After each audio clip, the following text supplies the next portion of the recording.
For the most part, there are two things that can make or break a game: how it begins and how it ends. The latter is obviously important for lasting impressions, but if players are not captivated by the first minutes, then many won't reach the end regardless of how good it is. So it's to Silent Hill's advantage that its opening segments are quite frankly outstanding on multiple levels. To understand why, let's first touch on the topic of horror in general. What's it about?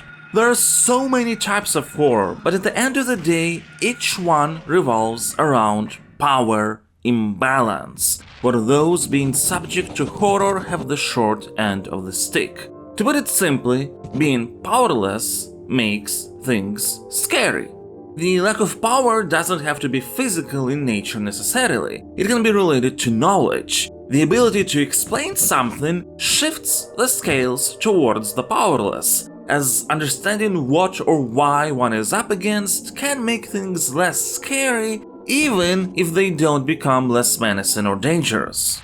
Silent Hill from the get-go positions itself as psychological horror, one that makes us question our sanity and reality itself.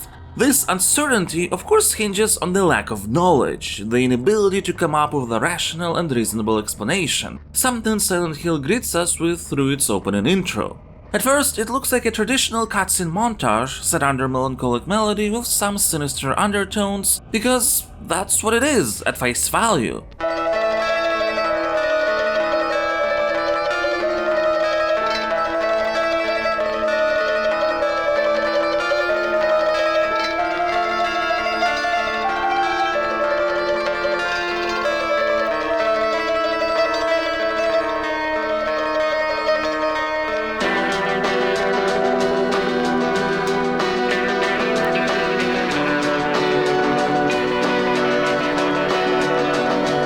Here's the thing, there are shots that we never see in the game proper. Some are part of the prologue segment described in the manual, that our protagonist Hattie Mason rides with his daughter Cheryl to Silent Hill for a vacation, but weird occurrences force a crash after which Cheryl disappears and Hattie sets out to find her.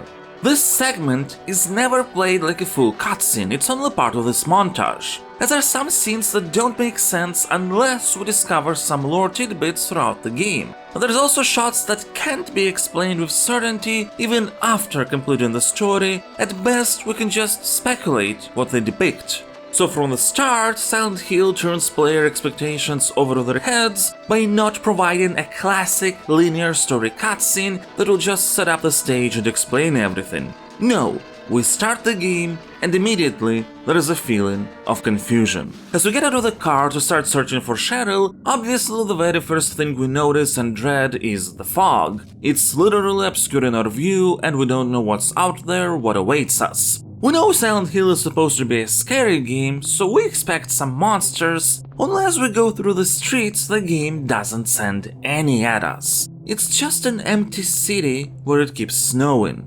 If fog is a clever way to transform PlayStation 1 technical limitations into an atmospheric element, snow is something that shows the power of PlayStation 1 within the paradigm of such smart resource utilization. Snow doesn't go through surfaces, meaning that not only it lands on top of objects like cars, but should we go under a bridge we will see a clear distinction between where it snows and where it doesn't. There are much simpler and yet still acceptable ways to implement such weather on PlayStation 1, and yet this precise manner is what adds so much authenticity to the environments of Silent Hill. Authenticity that makes them believable. Which is a subtle but important aspect. If something simple like snow that we all know is believable, then suddenly a pool of blood and guts also is. What is otherwise extraordinary for us becomes authentic since everything else is. This moment of seeing blood and not knowing where it's from is followed by the first example of the game's fantastic camera work. In this case, the viewpoint's wild trekking path simulating the feeling of dizziness. This is also an example of why tank controls actually feel fine in Silent Hill. While it may seem rudimentary to some, the ability to just keep going in a single direction regardless of what the camera is doing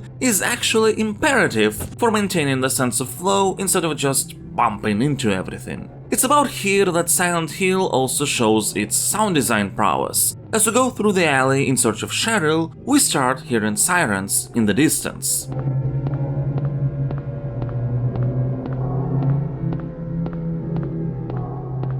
As sirens get louder, suddenly the whole environment turns dark and snow transforms into rain. Harry's lighter is the only way to illuminate the path in front, as little an area as that is. I should mention that Silent Hill's dynamic lighting system is incredibly impressive for a PlayStation 1 game. Without a light source, it's difficult to see where we're going and impossible to inspect objects, but overall the entire screen is kinda visible. However, when light is on, the area around it suddenly becomes pitch black. So while we can clearly see what's directly in front, illumination doesn't save us from feeling tension. Especially considering that this horror game still didn't send any monsters at us yet. But there is a weird screeching sound. Oh, it's a wheelchair, just lying there. Its spinning wheel creating a constant, anxious rhythm. A rhythm that is then overtaken by outright grating music.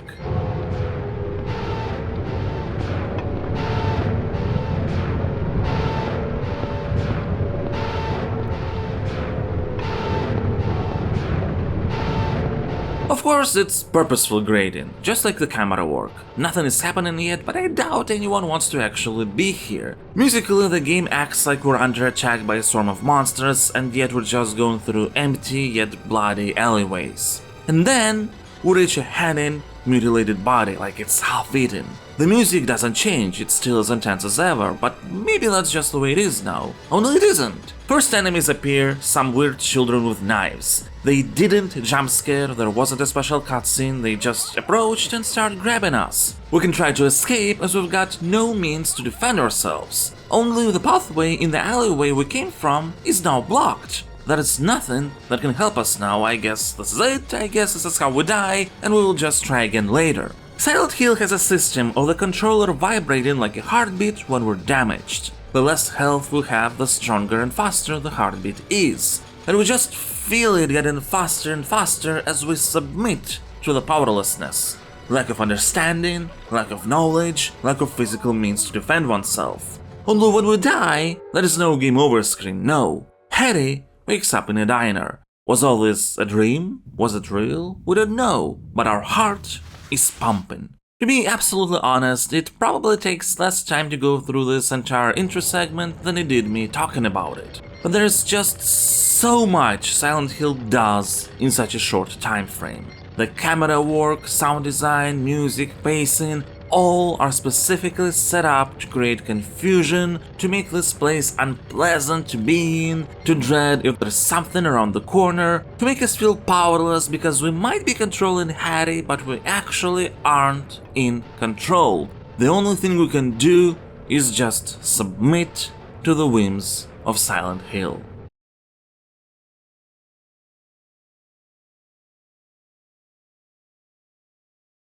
While Silent Hill has an incredibly effective opening, horror, in many ways, is a one-trick pony. Once something has scared players, it then becomes part of the expected possibility space, and as such, they're better prepared for it. This doesn't mean that a certain horror technique becomes absolutely inefficient after just a single use, but repetition eventually will numb the feeling of horror.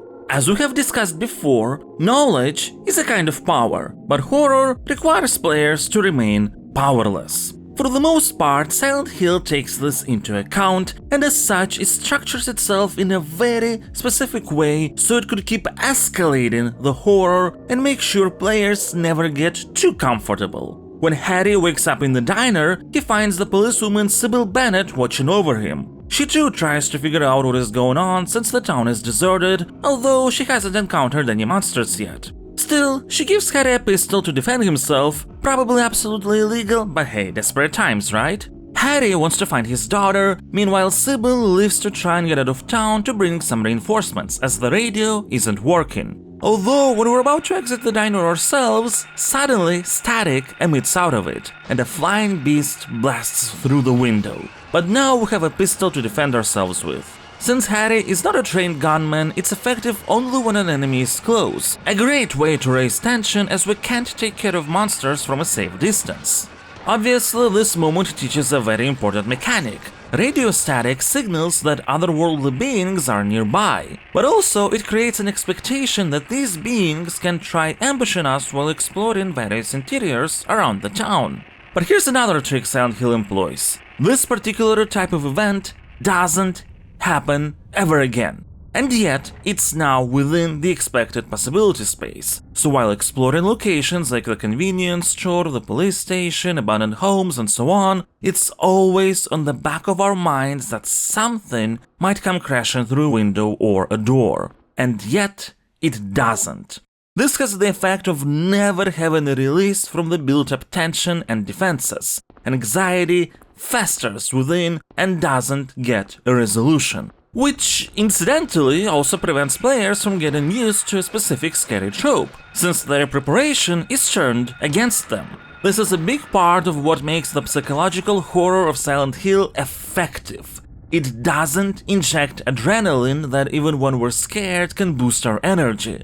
No, Silent Hill is heavy and emotionally draining. Obviously, some tropes do have to repeat so players would latch on to these principles. Radio static is one of them. We find a clue that Cheryl might be somewhere in the town school, and all direct roads to it are blocked by mysterious huge sinkholes. So we have to go around gathering various key items to unlock a door to the other side of the region. And while we do that, we have to walk around the foggy environments where, unlike the opening segment, we can actually encounter enemies with static alerting of their presence and instantly raising tension. It should be noted that Silent Hill is a horror game, but it's not survival horror. At least not on the normal difficulty mode, which we're going to assume is how the game is intended to be experienced by the majority.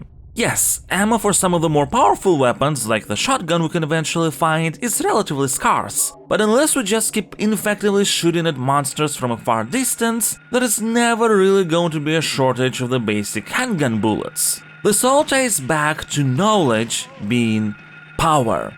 Silent Hill isn't really interested in us replaying big stretches of the game, as we'd already know what's going to happen, so it's more focused on keeping the forward momentum. As such, even though we can permanently save only at notepads, there's also frequent checkpoints where we're going to respawn after death upon pressing continue. Runs towards the boss arena don't exist. If we die while fighting one, we respawn straight at the beginning of the fight. Our health indicators are deliberately vague, but there is quite a lot of various medicines scattered throughout the environment, all so that we'd be constantly pushed towards the unknown and never really get comfortable. And speaking of the unknown, Silent Hill realizes that while searching for the door keys, we might have gotten somewhat used to exploring the foggy streets of the town. So once we complete this segment, it suddenly gets very, very dark. In the darkness, we can't pick anything up or look at our map, not unless we turn on the flashlight we found in the diner. But light also has the effect of attracting monsters, while when it's turned off, we can try walking past to avoid confrontation. When we get a melee weapon, some can even be stealthily killed if we decide to risk it. This interplay between light and dark creates a totally new feeling of tension and discomfort. After reaching the school, gameplay context changes once again. We're no longer exploring wide streets where monsters can be easily avoided if necessary, with only some small optional interior locations here and there. No, we're in confined spaces like corridors, classrooms and offices where it's really difficult to avoid enemies, which here take the form of the little children with knives we have encountered at the very beginning. There are also phantom babies running in some rooms that the radio latches onto, but they're actually harmless, transforming the only tool we thought we could trust into an uncertain one. Now there are cases when it doesn't indicate danger. Structurally, once again, Silent Hill is interested in forward momentum. As such, the map to the school can be found as soon as we enter, and every locked door, be it temporarily or one that's fully jammed, is noted on the map after interaction. This note-taking is applied to every map of the game, which not only is atmospheric, but also very helpful in avoiding senseless roaming around. The school segment is also our first interaction with this game's puzzles, which aren't complex by any means, but require attention when reading clues that usually are located in the same room as the puzzle. For example, in the music classroom there is a piano where certain keys don't emit any sound, and nearby there is a poem about birds without a voice. So we have to use the poem to figure out the order of which keys to press. It's an elegant puzzle that requires a bit of attention and correlation, and as such exists more for variety and pacing than an active progression blocker. There aren't that many traditional puzzles like this in the game, and they all try to follow this kind of principle, prioritizing attention and correlation, rather than trying to stump us with a conundrum. The school is probably where Silent Hill pulls its greatest trick. As we explore the building and fill its map with notes, it becomes known. And remember, knowledge is power. Sometimes the game respawns new monsters in a previously visited room when backtracking, but there is only several cases of that throughout the entire game. Once again, remember, Silent Hill wants to keep tropes like that in the possibility space, but not overuse them so we wouldn't build an emotional immunity. As we finish solving all the puzzles and exploring every nook and cranny, we think we'll soon be done with the location, we unlock that final locked door, get into a tunnel, hear the weird sirens, get out of the tunnel, and we are in the school courtyard again. Only when back inside, we see that it's not the same school again, it's an alternate version of it. The walls and floors are all made of rusted metal with quite frankly pungent looking colors. It's just unpleasant to look at, like one might get a disease from a single little touch. Rooms are all weird and don't make sense, with ambient sounds that don't belong to anything. But most importantly, we've been getting accustomed to the building's layout, which doors are locked, which are not, and all that is literally useless now. Some rooms are actually unlocked now in this other world, others are inaccessible anymore. We have to explore all over again, battling with our own memory of this place. It doesn't help that Silent Hill once again plays with our expectations. In the real world there was a weird painting of a door in an office. Well, now it's an actual door, not marked on the map. We can enter a bathroom, but once we're out, something feels odd, and that's because we're on a different floor now. That bathroom is a warp point. Silent Hill just keeps piling on all these things that become part of the expected possibility space, to the point of emotionally draining us even more, since while some of these tricks are used, many of them aren't, and we just aren't sure of what to expect anymore. It also has the most genius jump scare out there. The game makes us prepare for one by having weird sounds coming out from a locker. When we open, we see that it's empty, so there is a sense of relief that it's all been just a ruse, and only after taking a few steps, Silent Hill actually does the jump scare.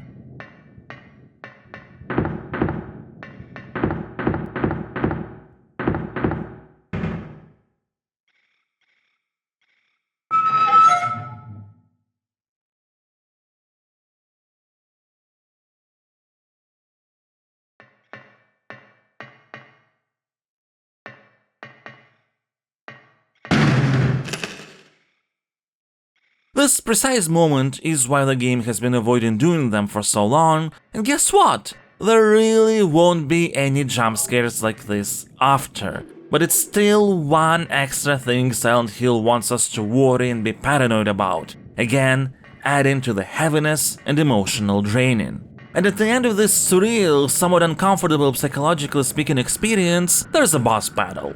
It's fairly straightforward should we read a hint from a fairy tale book that can be found in this parallel dimension. And then, after hearing sirens again, which we start to figure out our signal and transfer between worlds, we wake up back in the normal Silent Hill. Well, normal relatively to the other world anyway. Harry hears church bells and decides to check them out. Now, remember how we've discussed that horror is a one-trick pony? This segment is where Silent Hill shows real understanding of that.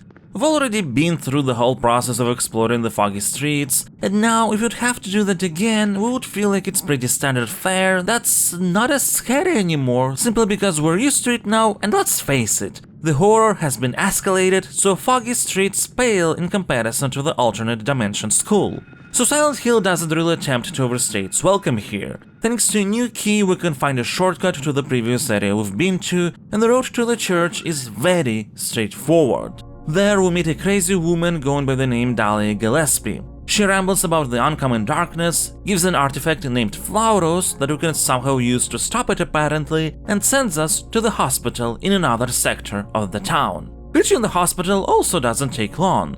Soon after entering, we meet another survivor, Dr. Kaufman. He is confused about what's going on, but also creates an impression of a person who hides something. Hetty's main goal is just to find Cheryl, so at this point, it doesn't matter.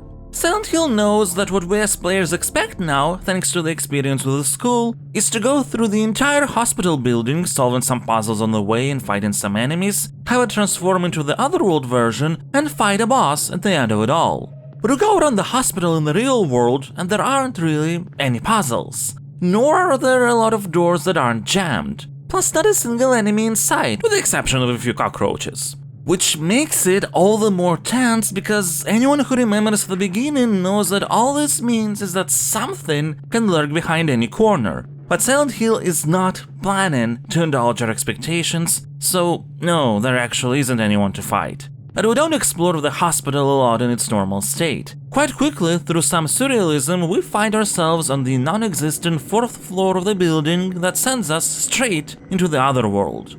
So this time, Silent Hill doesn't let us get used to the location in its normal state to then recontextualize everything. Yes, that is disorienting, but it still builds on top of the knowledge base we gather. There is no such knowledge base this time. The game sends us straight into the unknown, introducing new monsters in the form of infected nurses and doctors. And then at the end of the whole segment, when we unlock the final door, we don't get to fight a boss. In fact, we meet Lisa Garland, an actually non-hostile nurse who seems to have lost her memory, but something compels her to not leave the hospital. And that's it, that's the end of the segment. So even though Silent Hill has reused the tropes we've interacted with, exploring the town, going through a normal version of a building, going through a parallel world version of it, the game did this in such a way that we still don't quite know what to expect. Nothing transforms into a habit, and we can't quite be comfortable at any point. The game overwhelms us with potential tropes to expect to the point that it becomes daunting. Just going into another room is stressful. But also, it doesn't repeat most of these tropes so we wouldn't get used to them and build defenses against them. And yet, some of the tropes are recurring, so we wouldn't quite latch on to this one-trick principle. Because knowledge is power. And Silent Hill tries to make sure that we remain powerless.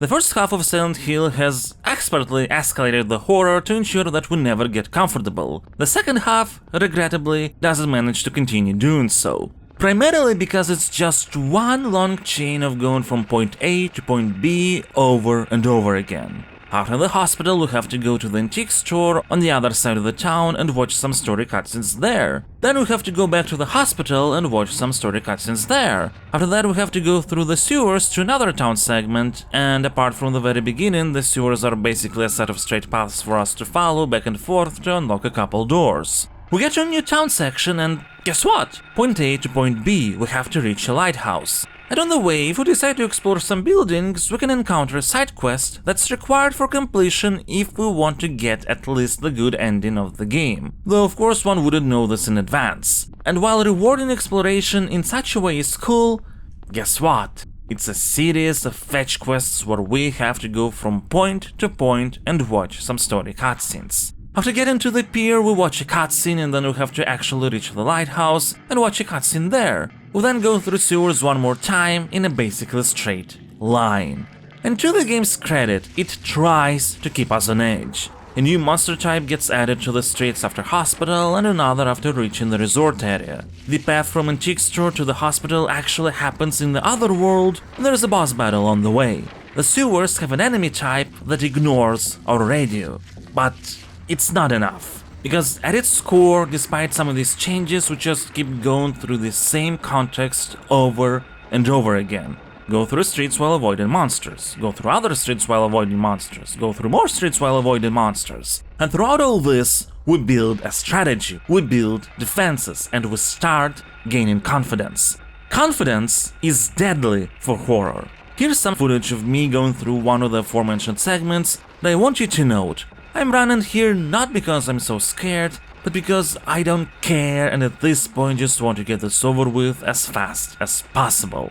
Now, obviously different people might have varying experiences, but still the contrast in quality is really felt throughout all these segments. This lack of tension might make other problems of the game more apparent. Silent Hill has very interesting lore, but the dialogue writing and acting is not always top-notch. Still, in the context of being confused and scared, that doesn't really feel that important. But when we're not scared, suddenly it's easier to find other faults as our brain has to latch onto something for engagement. So a bunch of these story cutscenes that you go through can feel weird, even though they deal with really interesting subplots related to the characters we met beforehand. We learned that Silent Hill was drowning in drugs, and that Dr. Kaufman seems to have been directly related to that. Through the more skeptical Sybil, we're supposed to be questioning whether everything we're experiencing is just somehow related to those drugs, but in practice, because of the dialogue, that thought feels funny rather than raising doubts. She said something about the town being devoured by darkness. Gibberish like that. Any idea what it means? Darkness devouring the town. Must be on drugs. They sell them to the tourists. We also learn more about the seemingly crazy woman Dahlia Gillespie and her daughter Alessa that got immolated in a fire. In fact, we eventually learn that Dahlia is part of a cult that wants to bring upon the birth of God through Alessa, who in turn just wanted to lead a normal life, and as a result of various factors, one part of her separated into Harry's daughter Cheryl, while another remained in an endless nightmare. A nightmare that seeps into reality. And Floros is not an artifact to defeat the darkness as Dahlia has originally implied, but to trap Alessa so the ritual of God's birth could be finished. Yeah, there's for sure some crazy stuff going on, and credit where credit is due, Silent Hill doesn't fully explain everything. This is important because we really don't know what the true goals of the cult are, as it's implied not everyone fully agrees with Dahlia. We don't know whether the god is truly evil or is simply manifested as such in Alessa's nightmare she can't escape. There is a masterful bit of visual storytelling in a room that belongs to a child, evidently Alessa, and we can make connections between her hobbies and drawings to the monsters we have been encountering. Alessa was interested in insects and has a collection of them on the wall. And hey, one of the bosses we fought is a giant moth. Some other enemies we can see in drawings lying on the floor. This room is great not only because it explains things without saying a word, but also because it brings additional questions into the mix, making sure that we don't get a sense of understanding everything, so that part of the horror would still remain unknown. This room is part of the game's final area called Nowhere.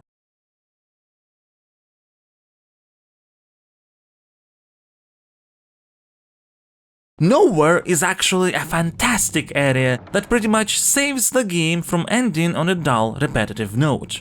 At this point, the reality and Alessa's nightmare are in a full, chaotic clash, and we have to explore a mishmash of rooms previously visited and unvisited. As a result, unlike the rest of the game, there is no in-game map that we can always take a look at to gather our bearings. We either have to make our own on paper or keep a mental map. Now, the location is actually not that confusing. For the most part, it's a simple set of interconnected linear corridors that lead to a bunch of separate rooms. So it's not that difficult to gather one's bearings as long as we're methodical. However, it still can feel quite disorienting, as due to already exploring in great detail locations like the school and hospital, we have a clear picture of them in our memory. A picture that now clashes with a new reality in Nowhere as everything's mixed up. So while it's not a labyrinth, we still feel as disoriented as Harry would. In Nowhere, Silent Hill also brings back the idea of surreal moments, like going up a floor in an elevator to then eventually open a direct shortcut without any stairs to a corridor on the floor below.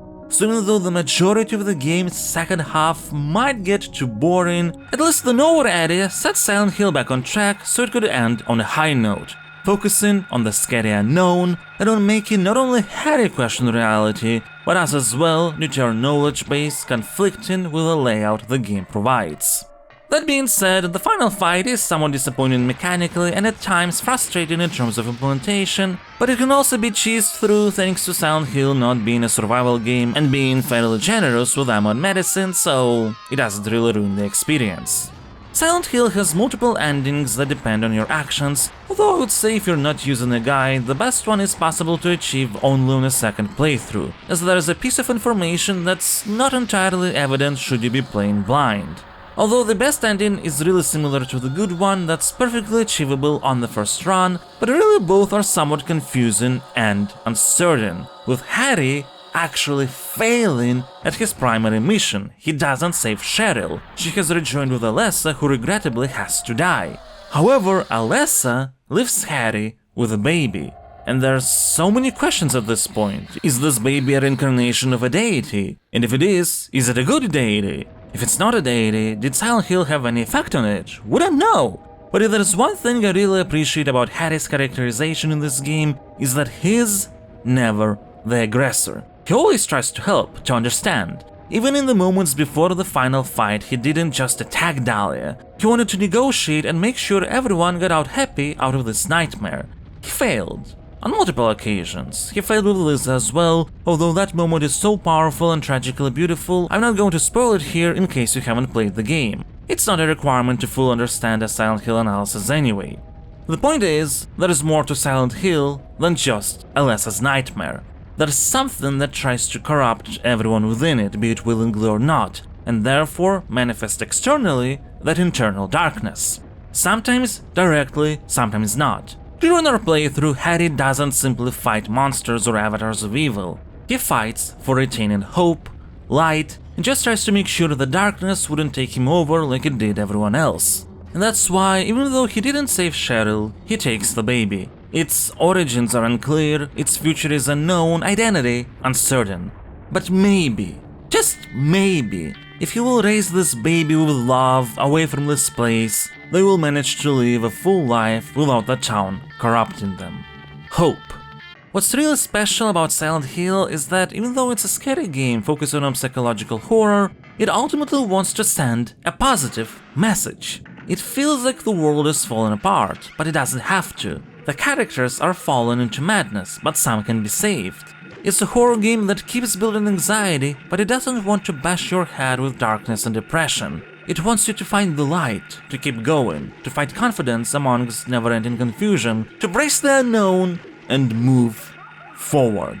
It can be quite disturbing at times, but that's sort of not the point. The point is, regardless how disturbing the game is, you can still make it to the other side and achieve some good. Which in terms of storyline at first starts with Harry Mason's unwavering goal of saving his daughter, and by the end transforms into something bigger than himself, even if he makes mistakes and doesn't understand everything, just like us. That's why the game can be so compelling. What I hope would also be compelling is my Stasocritic rating.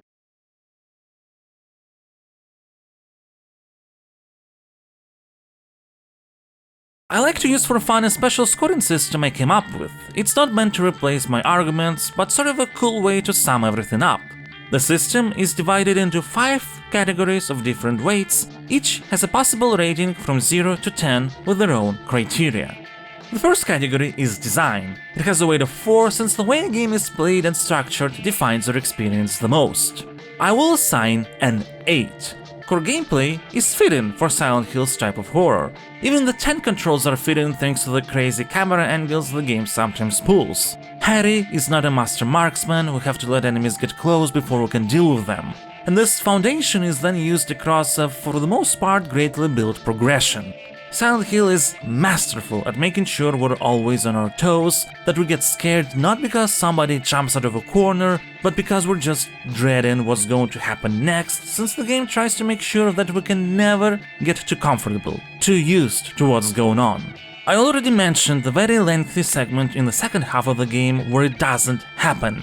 It's a pretty boring chain of going from one place to another. It might be moody, but it's not scary. Considering the ending is still very good, I don't feel like this segment makes Silent Hill fall apart. The game still utilizes very strong design principles, but it does prevent me from assigning a higher score. Which leads us to the second category, emotions. It is also pretty important since personal feelings matter a lot, hence the weight of 3.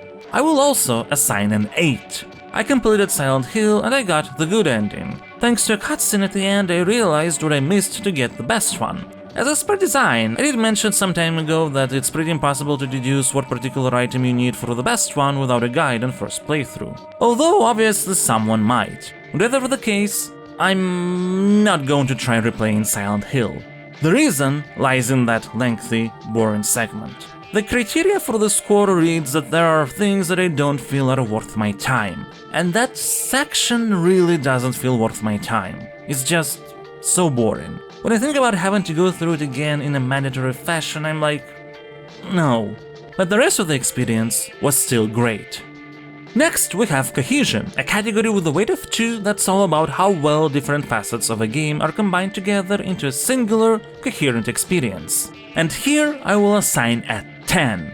The existence of that boring segment I keep talking about does not change the fact that Silent Hill is absolutely masterful at not only combining level design, camera cinematography, sound design, music, visual storytelling, direct storytelling into amazingly disturbing experiences, but also really putting us and Harry in the same mental state. From little things like how in the first encounter with the flying beast the game pulls a trick of breaking one window of a diner, creating an expectation that somebody will go through there, but then pulling the rug from under us as another window breaks right next to the character and that's how the monster gets in. To really global aspects like how both us and Harry are absolutely confused in nowhere. Being a mishmash of locations we've already been to, we are disoriented because the way the rooms are set up conflicts with our memories of them. For all its flaws, Silent Hill is a master of psychological horror that focuses on the fear and lack of understanding of the unknown. The story should move to the context category that focuses on narrative, world building and all that jazz, also for the most part takes that into account, and I will assign an 8. I don't know if it's worth repeating the discussion of the game's themes and how well they're incorporated. Previously we have also talked about some exceptional visual narrative, like how LS's room is set up, and there is even a nice side plot related to drug trafficking which exists for the purposes of making us question whether what we're experiencing is real or just some sort of hallucination. That being said, the dialogue writing can be too clunky at times. When we're still in the beginning of the game, confused, scared, some of that clunkiness can work and even feel surreal, which is fitting. But later on, as we gather more information regarding what's going on, some lines or reactions are just silly.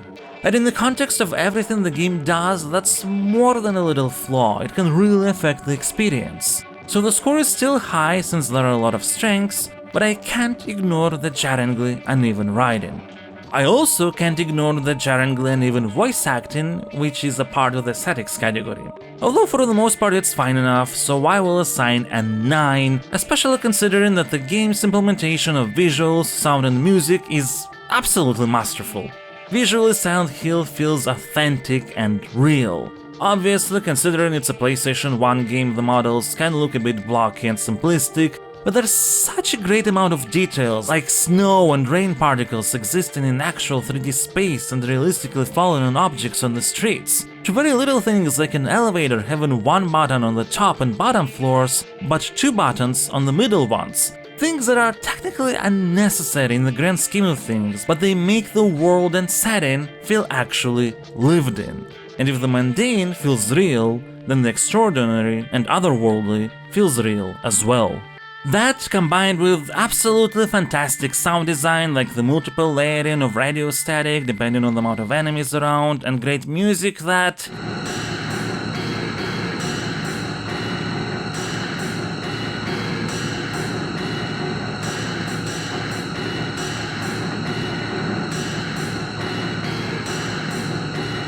that is unlikely to be a jam at any party because it's so freaking unnerving, makes Silent Hill a fantastic reference for everyone coming up with aesthetics for a horror game. And should all scores and weights be taken into account, that leaves us with a final Stasocritic rating of 85. Silent Hill is a great game. Stasocritic is actually purposefully balanced as such that it's really difficult to get a score of 90 and higher. So many things have to line up for that.